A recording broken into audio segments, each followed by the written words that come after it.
నా బతుకు ఒక ఎంటర్టైన్మెంట్ లేదు, ఒక ముచ్చటలో ఊ కూడా లేదు, ఏమీ లేదు. ఇదిగా ఇంతే, ఇట్లా ఇంట్లో పని చేసుకోవడం, ఆఫీస్లో పని చేసుకోవడం, ప్రతిదానికి ఇట్లా గాలి కూడా ఫ్రీ ఆఫ్ కాస్ట్ కాబట్టి పీలిపిస్తున్నాడు. కానీ లేకపోతే ఈ గంటకి ఇండియా సార్లు ఊపిరి తిరగాలి అని చెప్తాను.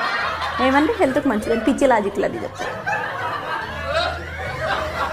టీవీ నేను చూసిందే లేదు. మా ఇంట్లో ఎక్విప్మెంట్స్ అన్నీ ఇదిగో ఇట్లా ఉంటాయి. ఇప్పుడు ధైర్యం చేసి వాళ్ళు లేడు కాబట్టి కూర్చున్నా కానీ, లేకపోతే నా మొహం చూసారు అంత పేదగా ఉందా. ఉన్నాయి పెళ్ళప్పుడు అమ్మ వాళ్ళు పెట్టిన నగలు, అవి అట్లాగే ఉంటాయి. ఫంక్షన్కి వెళ్ళినప్పుడే వాటికి మోక్షం అనమాట, అవి బయటకు వస్తాయి. దాని తర్వాత వెంటనే తీసి ఇట్లా దుడిచి పెట్టేయాలన్నమాట. ఎందుకంటే బంగారం వనే తగ్గుతుందట వాడితే. వనే తగ్గితే నువ్వు పాలిష్ చేయించలేవా? అంతే కదా, 1000-1500 పాలిష్కి పెట్టడానికి నీకెక్కడ మనసు వస్తుంది.